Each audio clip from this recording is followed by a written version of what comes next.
Nobody's going to come knocking at your door with opportunities. You got to create them. Out of sight, out of mind. We talked about this before. Out of sight, out of mind. No one will ever have you in mind for anything unless you have yourself in mind for it. Get on people's radars. That's it. Got to interact, socialize, get around the right people. Out of sight, out of mind, people. I can't tell y'all enough. What is the plan? Any man with no plan shall perish. What is the idea? What is the vision? What is it? What's happening? What's going on in your mind that the world needs to experience? Listen to what I'm saying, people. You are the future. I do not want you to start thinking as small as your bank account. Be obedient to the visions, the ideas. Move on them. Out of sight, out of mind.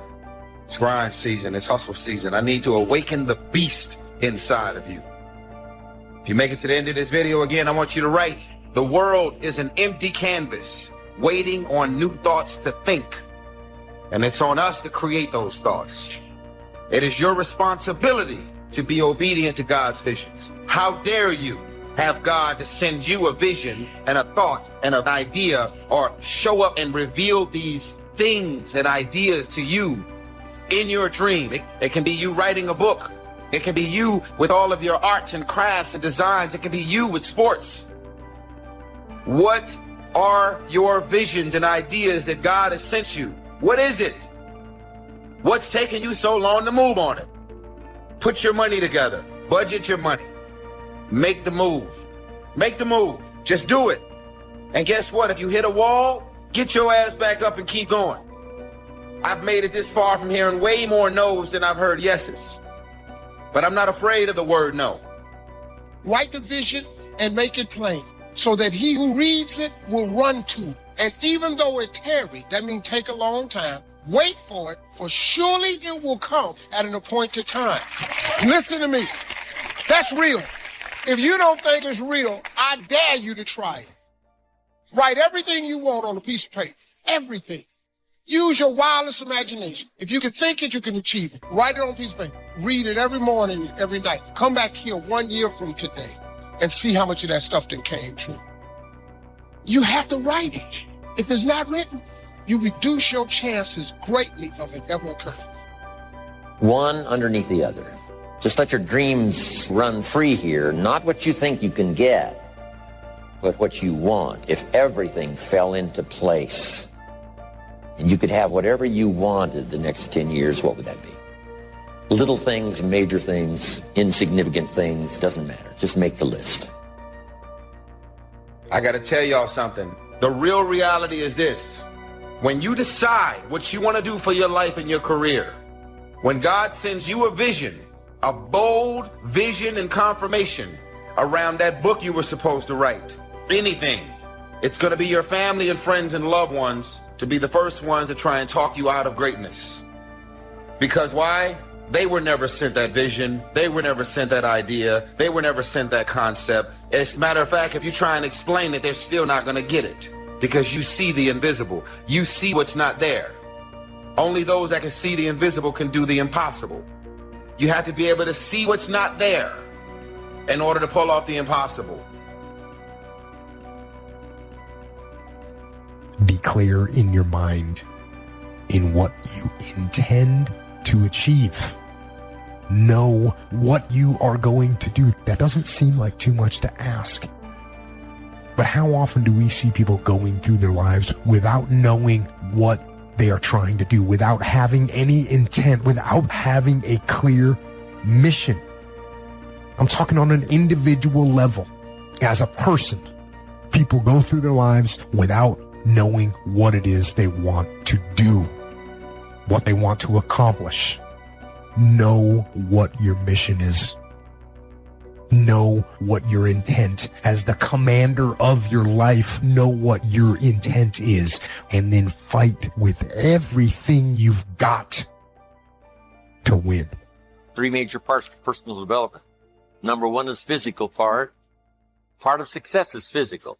Some people don't do well because they don't feel well. One of the first things to go to work on with intensive effort, and that's your own good health. because a lot of things come from that. You know, the future possibilities could be greatly, greatly, greatly, greatly diminished by being lazy in producing maximum health.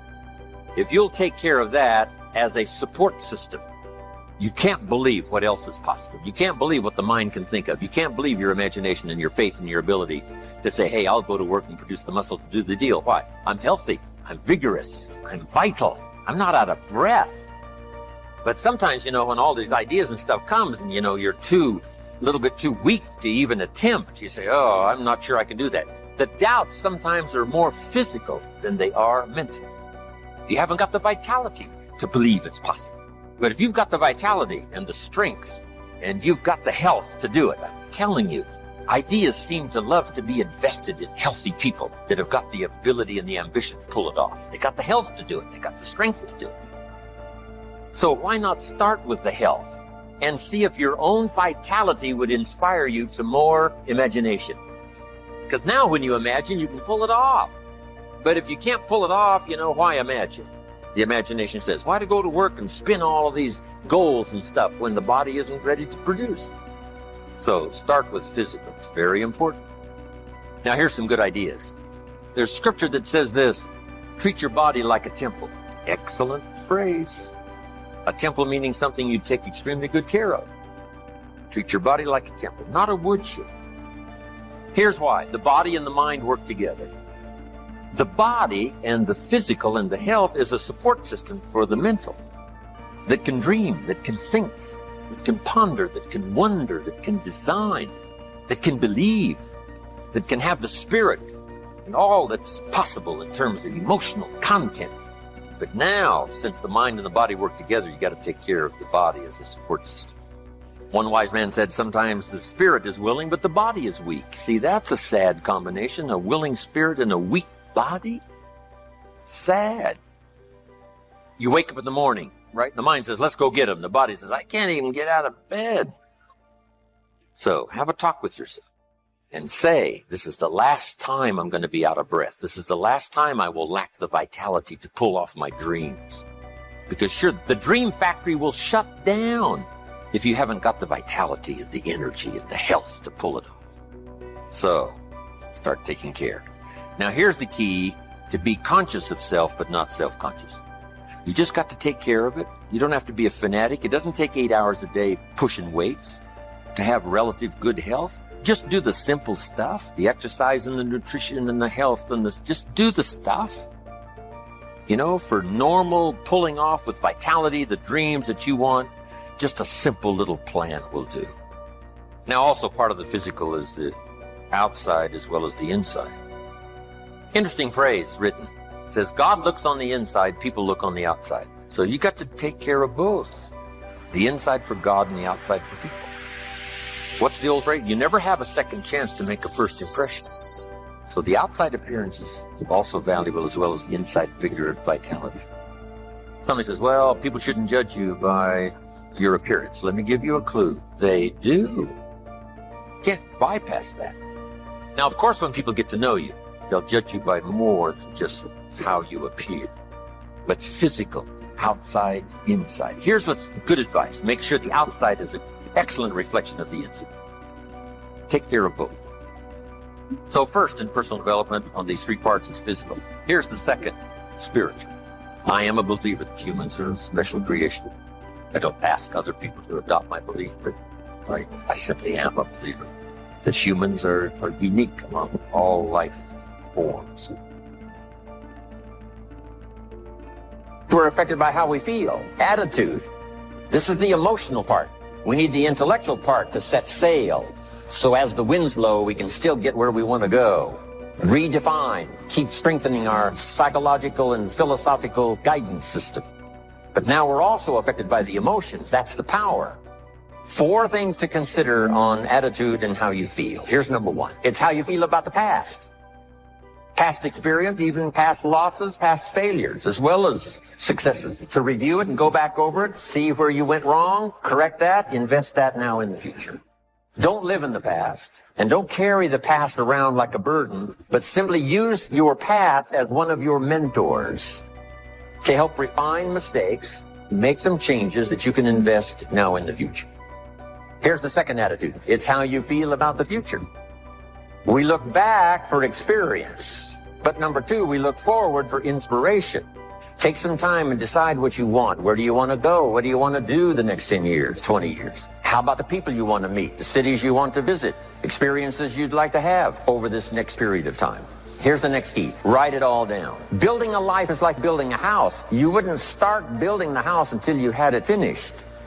So I'm asking you not to be casual anymore. Start designing the future for yourself, for your family, for your business. Okay? Decide what you want. So from the past we get experience, from the future we get excitement. Now here's the next advice. Put everything on your list of goals. Little things, insignificant to someone else but important to you. So set goals. Set the goals that'll turn you on, goals that'll get you excited. Put everything on your list. Now, here's the next attitude. It's very important how you feel about everybody. If you want to be a leader extraordinaire, here's what you learn. Each of us need all of us. One person doesn't make an economy. One person doesn't make a symphony orchestra. Each of us need all of us, and all of us need each of us. Each gift is important as we bring it to the table, as we bring it to the community. Now here's the last one on attitude. It's how you feel about yourself. Nothing more powerful than self-confidence to start multiplying your income by 2, by 3, by 5, by 10. It comes from self-esteem. Doing the things you know you should do, and at the end of this day, your self-esteem is soaring and high. 3 key words. Remember these words? Here they are. Study, practice, and teach. If you are a believer in whatever religion or whatever spiritual part of your program, these are 3 excellent words. Study, practice, teach. Don't neglect your studies on your own spirituality, whatever its origin, whatever your beliefs. Then practice. Put it into practice so that, number 1, you become a good role model, first for your children.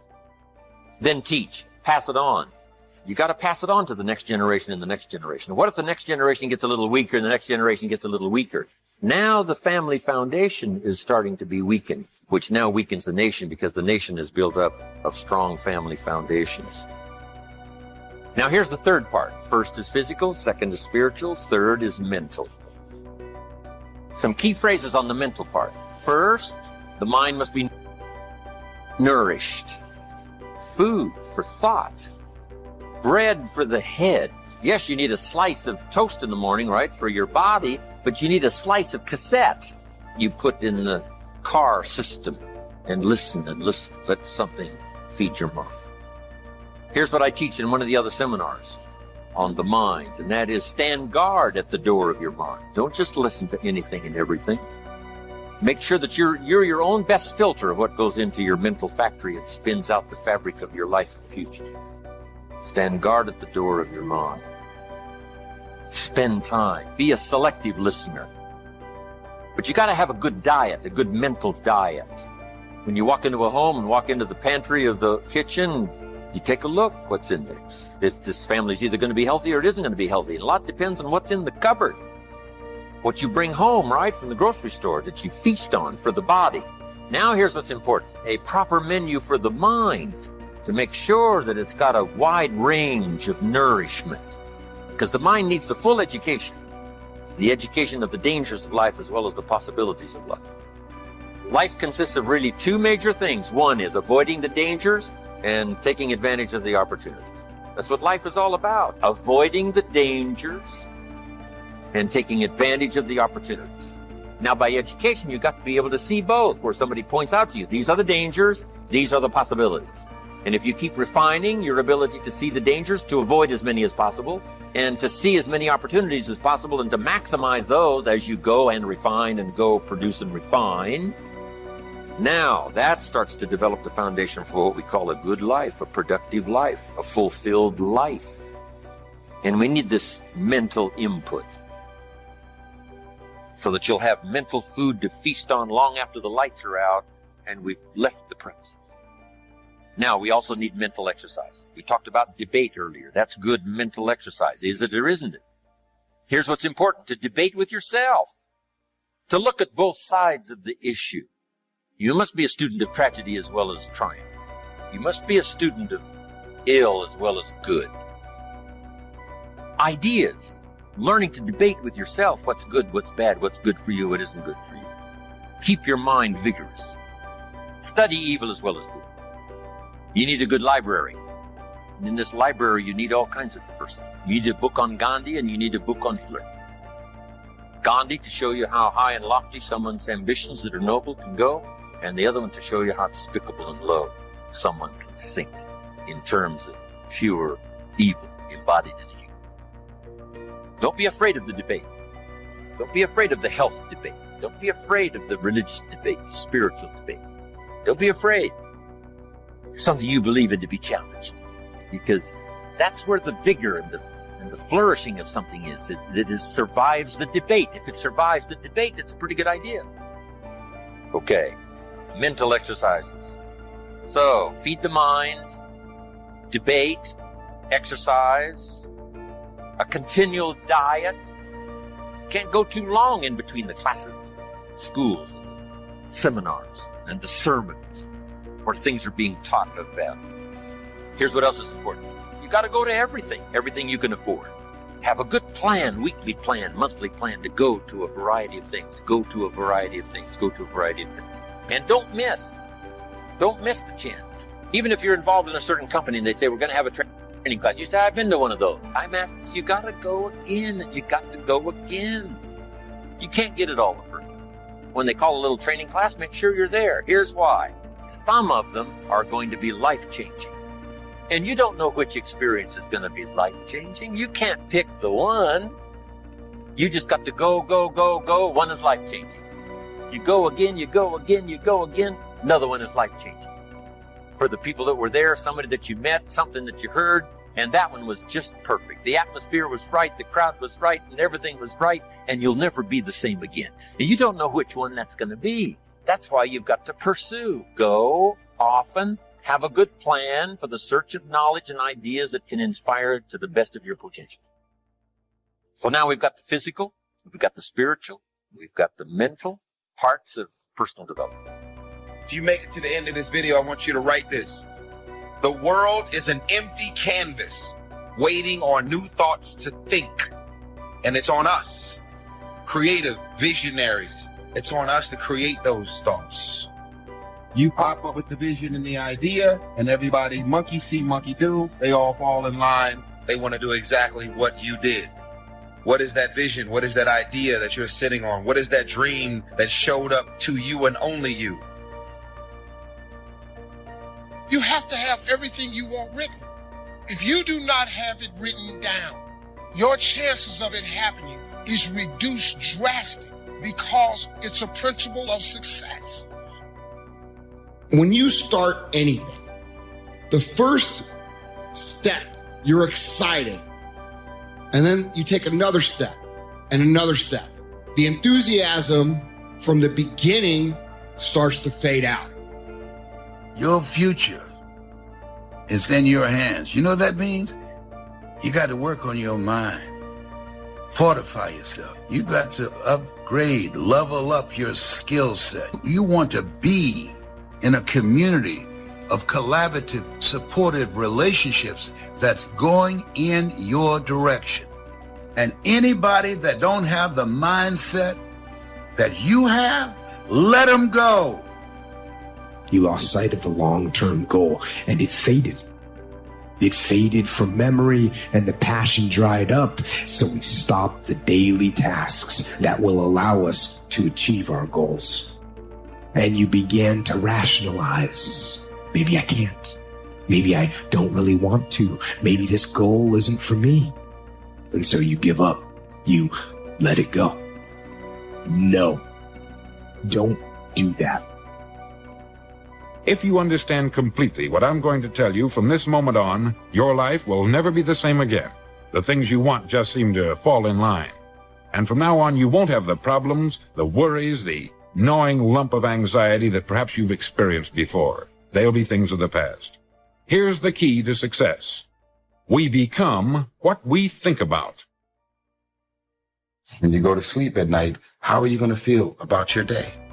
All depends on who you decide to include in your day. You got 24 hours in a day. Stop running around acting as if you don't have a choice. You do have a choice. Don't let neglect destroy your days, destroy your life, and destroy your future. Go back and do what you can. And if you'll do what you can, then life will give you some extraordinary things to do. You got to take care of the small disciplines before life will give you a chance to handle the more complicated disciplines. You've got to control the beginning and the end of your day with your thinking. And so one of the first things you need to do when you wake up is to take a 5-minute window and you visually see your goals and dreams. Picture them as videos in your mind. Picture them as you possessing them and see them written down on a sheet of paper. This will begin to control your mind for the day. I want that long-term goal to be so embedded in my mind that I never lose sight of it. Ever. Then the little tasks and projects and short-term goals that you tackle need to lead towards strategic victory, winning the long war. Start working a plan to get there and minimizing everything else. Getting very clear on the mission. Very clear on the mission. And working the plan. Everything else, guess what it gets? A no. When you do things, do them intentional. Do the things that are going to move you forward.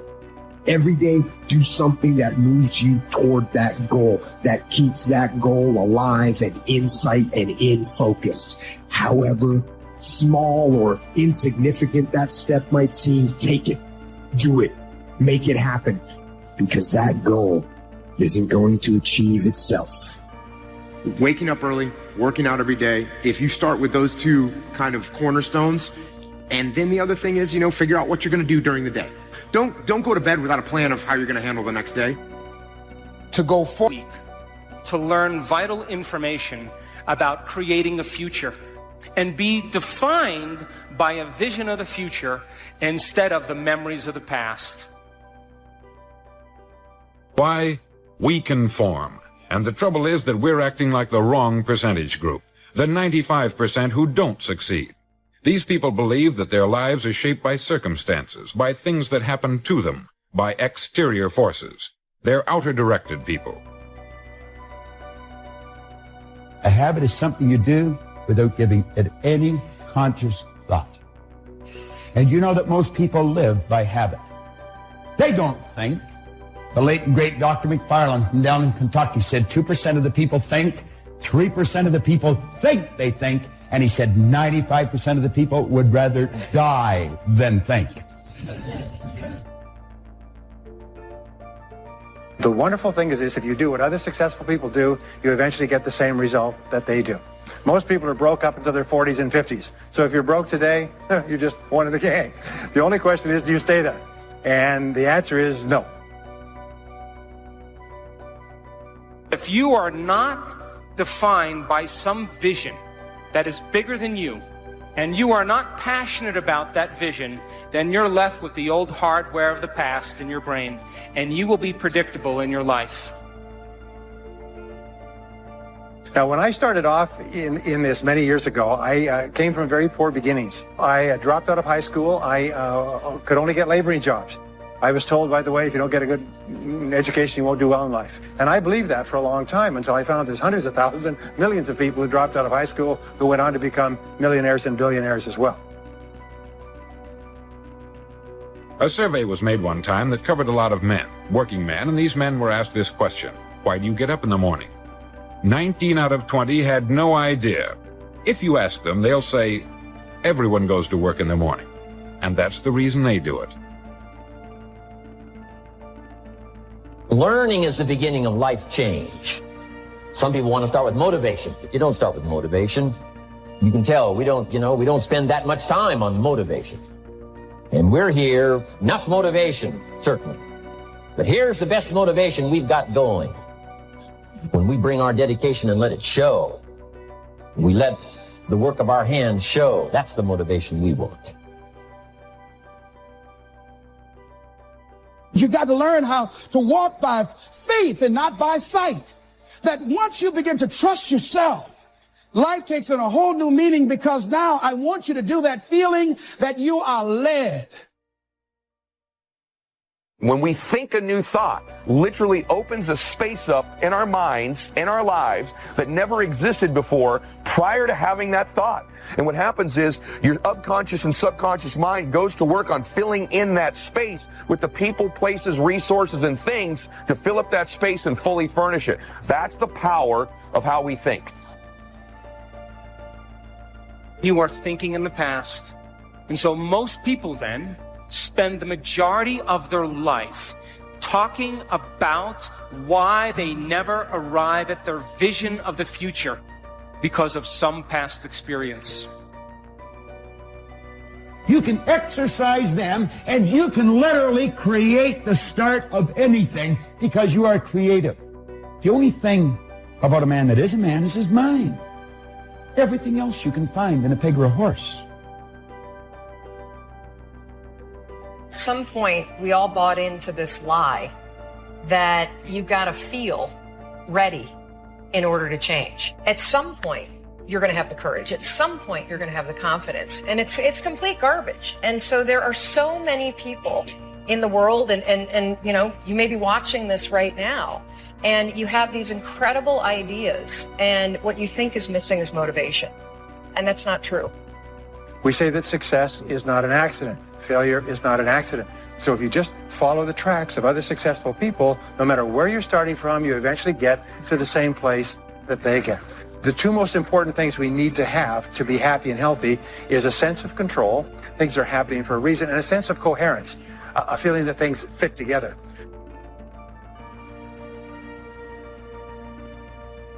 Just get stronger. Get better.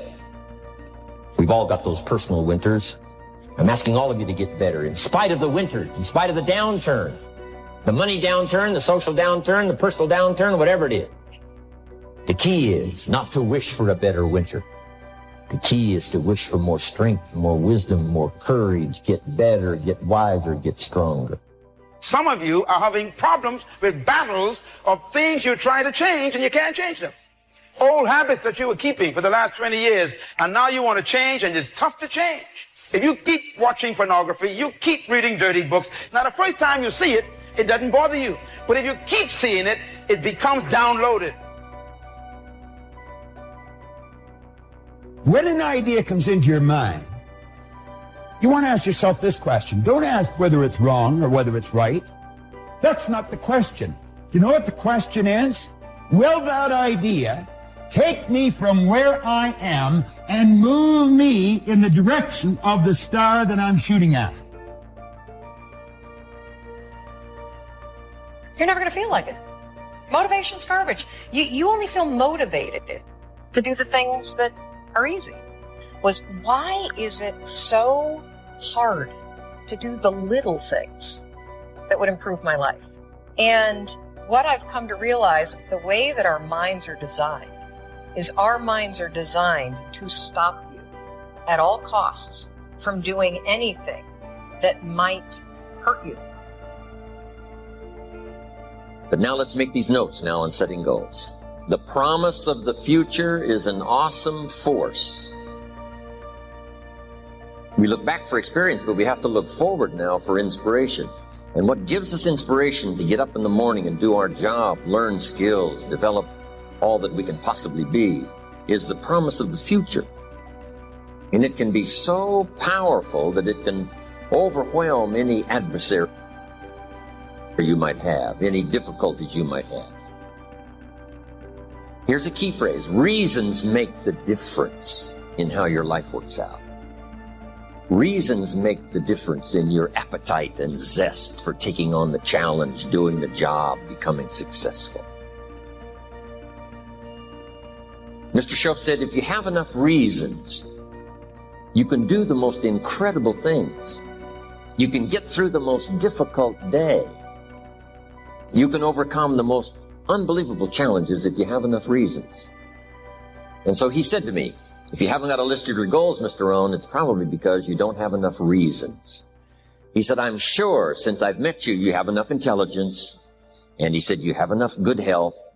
And he said, you have, all of those things working for you. But here's what you must work on now is to have enough reasons. Looking into the future, developing reasons. Okay. Now here's a note to make. It's important to make sure that the greatest pull on your life is the pull of the future. Some people let the past pull them back. The past can be like gravity if you let it to pull you back. Some people live in the past. They live in the darkness of the past. They live in the mistakes of the past. They live in the discouragement of the past. They didn't make it, and that affects them for the rest of their life, living in the past. So we don't want the past to pull us back, to live in the past. So make this note. Dreams and goals can become magnets. Dreams and goals can become magnets. And the stronger the goal, the higher the purpose, the more powerful the objective, the stronger this magnet is that pulls you that direction. Now, not only does your goals and your objectives pull you that direction, here's what they also do. They pull you through. They pull you through all kinds of down days. They pull you through a difficult time. It'll pull you through some winter of your life. Some people get lost in the confusion of the day simply because their goal is not bright enough to pull them through. Next, it's goals that drive us to take advantage of the spring. Why would the farmer put the plow in the ground in the spring if he couldn't see the vision of the harvest when the summer is finished? Is it possible to see the finished harvest? And the answer is yes. We do that simply by faith. Key phrase, faith is the ability to see things that don't yet exist. So here's what we want to do in our goal setting session, is to start looking into the future of what you would like to accomplish, where you would like to go, the person you would like to be, and see if you can't get a better picture of the finished objective. See yourself there. See yourself in possession of. For your dreams to greatly influence you, for the future to pull you, your future must be well planned. There are two ways to face the future. One is with apprehension, the other with anticipation. Guess how many people face the future with apprehension? Why? They don't have it well designed. And without really thinking about it, they have probably bought someone else's view of how to live. You will face the future with anticipation when you have planned a future you can get excited about. When you have designed your future results in advance. In this way, the future will capture your imagination. It will exert an enormous influence on you. And to design your future, you must have goals. Well-defined goals are like a magnet. They pull you in their direction. And the better you have defined them, the better you have described them, the harder you work on them, the stronger they pull. And they pull you through all kinds of difficulties too. Without goals, it is easy to let life deteriorate to the point where you're just making a living. It is not difficult to get trapped by economic necessity and settle for existence rather than substance. We all have a choice. We can either make a living or design a life. Now, we're going to take some time to actually start designing the next 10 years of your life. We're going to start setting your goals. Goal setting is one of the most important skills to develop if you want to design your future. I'm going to give you enough homework not only to keep you busy for the rest of your life, but also to help you create the kind of life you may have always dreamed about living, but never believed possible. So let's get on with it. The sooner you exert the discipline, the sooner you will be enjoying the results. Once the results start to come, believe me, you won't mind the hard work and discipline it's going to take.